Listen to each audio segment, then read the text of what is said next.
안녕하십니까. 자TV 최일수입니다.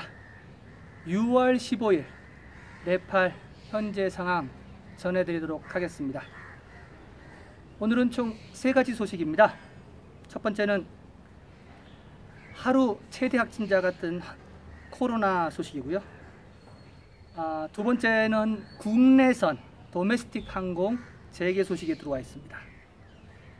그리고 세 번째 소식은 정부 기관이 록다운 이후 처음으로 업무를 시작했습니다. 이렇게 오늘 3가지 소식 준비했고요. 자, 첫 번째 소식입니다. 코로나 브리핑 해드리겠습니다. 5월 15일 월요일입니다.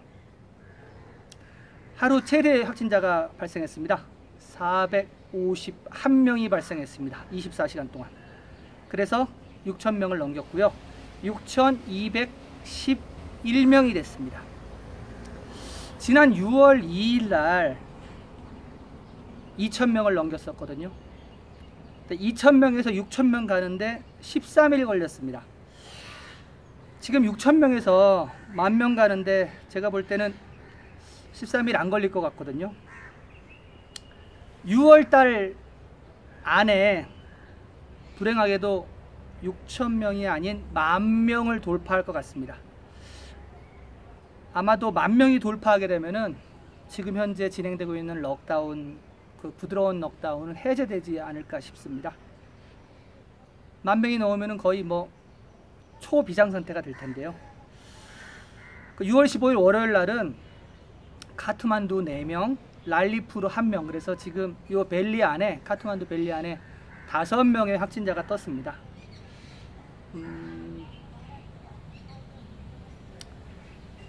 지금 카트만두 같은 경우는 이제 그 해외에서 귀환하는 그 이지 노동자들이 계속 들어오고 있거든요. 이제 그 안에서도 지금 확진자가 뜨고 있고, 여름이라 모기가 많습니다. 지금 완치자는요 1,000명 늘었습니다. 어제 제가 예견한 대로 67명이 늘어서 1,041명이 됐고요. 사망자는 변함없이 19명입니다. 집중치료 인원은 384명 늘어서 5,000명이 넘어갔습니다. 5,151명. 거의 병상이 꽉꽉 차고 이제 새로 지은 병상으로 들어가는 형태고요. 5,000명 넘어서부터 일반 병원들 증발하기 시작했다고 제가 말씀드렸죠. 그래서 지금 집중치료 인원들이 정부 병원뿐만 아니라 일반 민간 병원까지도 들어가는 겁니다. 격리 중인 인원 빠졌습니다. 9,812명 빠져서요 13만 3,829명입니다. 격리 중인 인원이 빨리 빠져야 이게 정말 그 확진자 느는 게 좀 유의미하지 않을까 생각이 됩니다. 지금 열흘 정도씩 밀려있는 면봉으로 말미암아 정확한 데이터가 나오기 어렵고요. 하여튼 PCR 테스트 하루 동안에 5,306건 실행했습니다. 그래서 13만 8,683건이 되었고요. 현재 그 주재국 여기 그 네팔 상황 제가 해드립니다. 지금 록다운은 현재 부드러운 록다운 1단계가 6월 30일까지 돼 있고요. 그러나 6월 30일까지 10,000명이 넘어가면요 제가 볼 때는 부드러운 록다운 없어집니다. 다시 강력한 록다운이 될 것 같고요. 국제선 폐쇄 연장이 어저께 제가 말씀드렸다시피 7월 5일까지로 바뀌었고요. 그래서 거기에 따라서 국내선 재개 소식은 두 번째 소식에 있습니다. 대한항공은 8월까지 비운항 예정이고요. 그리고 16일하고 20일 국제선이 아니라 전세 비행기는 예정대로 갈 예정입니다. 그 일주일째 정부 반대 시위는 곳곳에서 계속 아직도 벌어지고 있고요.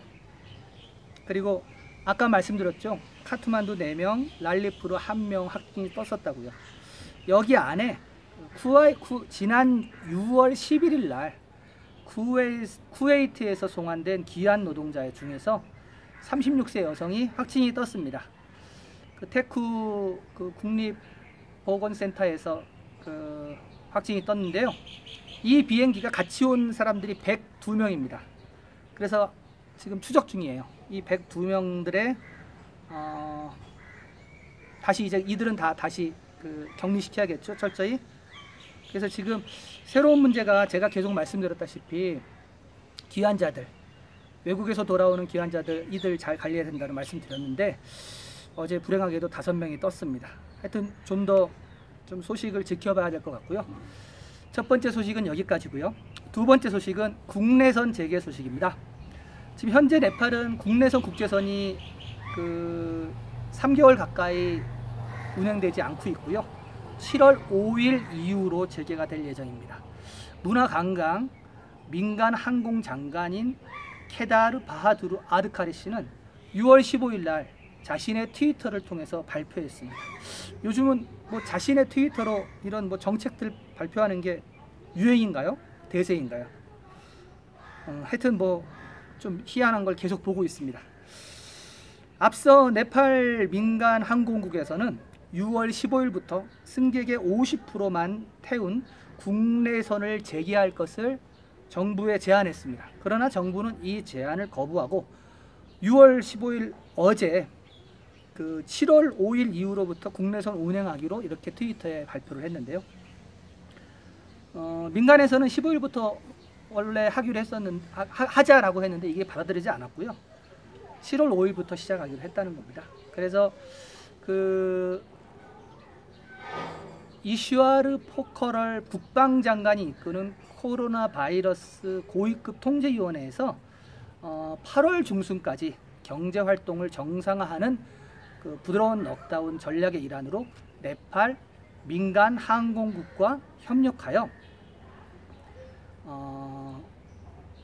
8월 중순까지 경제활동을 정상화하는 정부의 부드러운 넉다운 전략의 일환으로 국내선 항공편을 다시 시작하는 걸로 결정을 했습니다.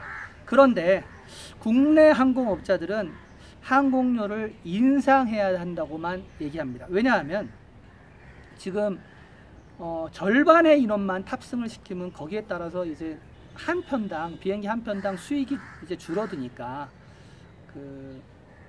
협조를 할 테니까는 좀 항공료를 올리자 이렇게 얘기하고 있어요. 그래서 지금 현재 이 항공사업자들이 네팔 민간 항공국과 정부와 같이 협상 중에 있습니다. 한편 트리부반 공항은 다시 개장할 거에 대비해서 터미널 건물도 리노베이션 했고요. 그리고 기존의 활주로도 300m 연장시켰습니다. 300m 연장시켰으면 더 안전하게 되겠죠. 그리고 비행기들을 기착하는 기항하는 장소도 확장시켜서 기존에 9대만 주차를 시킬 수 있었는데 지금 15대까지 늘어난 상태입니다.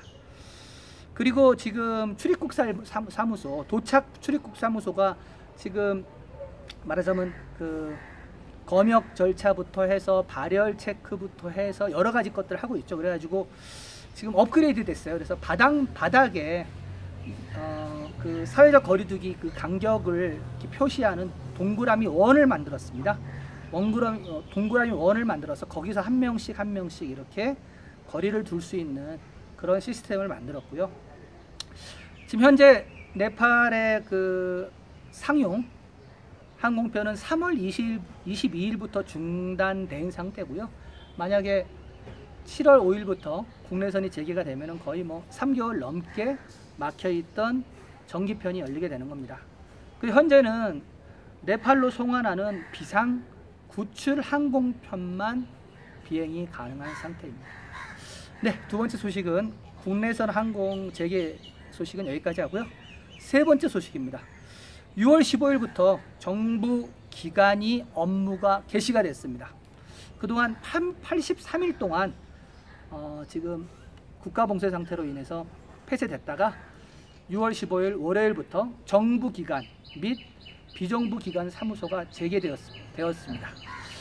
이에 따라서 정부 기관은 사회적 거리두기의 일환으로 2교대로 재개가 되었습니다. 먼저 오전 일부제는 8시부터 오후 1시까지, 그리고 2부제반은 오후 1시부터 6시까지 두 번의 교대 근무를 시작을 했습니다. 인원을 반반 나눈 거예요.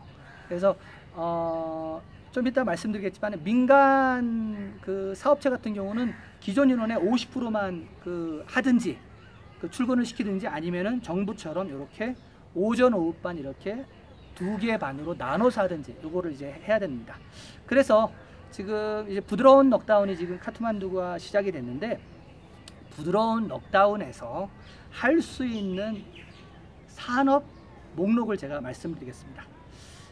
첫 번째, 모든 건강관리 서비스, 병원을 포함한, 그리고 모든 농업부문, 가축 관련 활동, 말하자면 이거는 그 운반까지 포함되는 겁니다.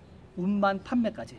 자, 그리고 제조업, 건축업, 폐기물 관리업, 은행 및 금융기관, 협동조합업, 그리고 보험업, 그리고 개발 프로젝트도 허가가 났고요. 의약품, 식품, 과일, 채소, 유제품, 가금류, 가금류는 뭐 닭 같은 걸 말하겠죠. 그 다음에 물, 음료수, 석유 제품과 같은 필수 서비스의 운송 및 판매 모두 허용이 됐고요. 그리고 소방대, 구급차 서비스 허용됐고요. 전기, 정보통신, 우편 서비스까지 허용이 됐습니다. 우편 서비스까지 허용이 됐으면 아마 DHL이나 뭐 이런 것도 움직일 수 있겠네요. 그리고 식당 음식 배달 서비스 허용이 됐고요. 그리고 호텔은 검역 시술로 제공되는 호텔만 지금 허용이 됐고요. 또한 수리업소는 전기수리, 기계수리, 차량수리소가 오픈을 했습니다. 또한 문방구가 문을 열었고요. 임업 및 보육 관련 활동도 문을 열었습니다. 그리고 개인 차량이나 그 바이크, 오토바이 같은 경우는 6월 15일부터 새로운 규정입니다. 홀수 짝수. 전에는 차량만 홀수 짝수 운영이었는데 지금 그 바이크도 네팔 달력이 있습니다. 비크럼 삼바트라고 하는 네팔 달력이 있는데 네팔 달력 홀수 짝수에 맞춰서 운행을 합니다. 반반씩. 그리고 보행하는 거는, 보행자는 걸어서는 그 벨리 안에서는 갈 수 있고요. 그리고 또한 하나는 아까 말씀드렸던 정부기관은 그 2교대로 그렇게 하고, 개인 사무실은 50%를 하든 2교대를 하든 그렇게 하고, 그리고 한 명의 그 근로 노동자를 태운 승객 수송은 가능하다고 발표됐는데 이게 참 좀 애매해요. 일단 지금 대중교통은 안 되니까 아마도 그 바이크역인 것 같아요. 바이크 같은 경우 원래 지금 한 명밖에 못 타게 돼 있는데 한 명을 더 타는데, 이거는 일을 하러 가는 사람에 대해서는 된다고 하는데 이건 무슨 의미인지 잘 모르겠습니다. 하여튼 지금 이렇게 위에서 제가 말씀드린 이런 활동은 사회적 거리두기와 철저한 방역체계 준수, 이런 그 코로나 대응에 대한 프로토콜을 엄격하게 준수해야 되고요. 그래서 지금 현재 관공서를 비롯한 비정부기관, 사무소, 은행, 금융기관이 모두 운행되고 있습니다. 그래서 지금 6월 15일부터 그 정부기관이 풀리게 되면서 교통량도 많이 증가됐고요. 그리고 일반 사무실도 운행이 시작이 돼가지고 지금 거의 한 전에 럭다운 전에 토요일 수준, 토요일 날이 그 쉬는 날이 돼서 좀 차량이 뭐 그렇게 많지는 않거든요. 지금 그런 상태입니다. 그런 상태고요. 그래서 지금 6월 15일부터 비자 업무가 시작이 됐어요. 다시. 그러니까 83일 만이에요. 그래서 그 전에 83일 전에 그 관광 비자로 들어와 있던 사람들이라든지, 말하자면은 중간에 비자가 만료된 사람들이 있거든요. 근데 비자가 만료된 사람들은 지금 그 83일 동안은 무료입니다. 무료예요. 그래서 83일 동안 무료고, 그 6월 15일부터 다시 비자 업무를 시작하니까 다시 리셋해서 시작한다고 생각하면 돼요. 그래서 지금 저 같은 경우도 7월 달에 저도 이제 비자 갱신을 해야 되거든요. 저는 이제 1년짜리 비즈니스 비자를 갱신을 하는데, 그 비자 갱신을 위한 업무를 저도 이제 내일 정도부터 시작을 해야 될 것 같고요. 그리고 제가 타고 다니는 바이크가 4월 달에 그 책임보험이 만료가 됐어요. 만료가 됐는데 그 책임보험을 하고 하는 그 업무, 그 사무소가 83일 동안 문을 닫았었거든요. 그래서 저도 지금 당장 이제 비자 갱신하고 바이크, 오토바이 책임보험 연장을 해야 됩니다. 하여튼 지금 6월 15일 날 이 부드러운 넉다운이 시작된 이후로, 그러니까 6월 11일 날 부드러운 넉다운이 시작된 이후로 6월 15일 날 모든 관공서가 문을 열었고요. 그러면서 지금 시내는 활기를 되찾아가고 있습니다. 이제 문제는 확진입니다. 확진. 카트만두 밸리가 5명이 6월 15일 날 떴는데, 이게 만약에 계속 늘어서 제가 어두에 말씀드렸다시피 6월 달 안에 10,000명이 늘어나면요, 부드러운 넉다운은 없어질 겁니다. 없어질 거고 다시 네팔은 얼음 상태로 될 겁니다. 그렇게 되면 다시 아마 옛날처럼 집 안에만 갇혀 지내야 될 것 같고요. 하여튼 뭐 좋은 소식을 전해드려야 되는데, 6,000명이 넘어서 제가 찾아봤거든요. 그 전에 했던 방송 찾아보니까 6월 2일 날 2,099명 되면서 2,000명을 돌파했더라고요. 그리고 6월 15일 날 6,211명이 됐기 때문에 13일 만에 4,000명이 됐는데, 이 속도가 빨라지면 빨라졌지 늘어지진 않거든요. 그래서 하여튼 6월 달 안에 10,000명이 돌파할 것 같다는 하여튼 불길한 생각을 말씀드리고요. 오늘 6월 15일 네팔 브리핑 여기까지 해드리겠습니다. 계속해서 네팔 소식 궁금하신 분들은 구독과 전체 알림 설정 부탁드리겠습니다. 좋은 하루 되십시오.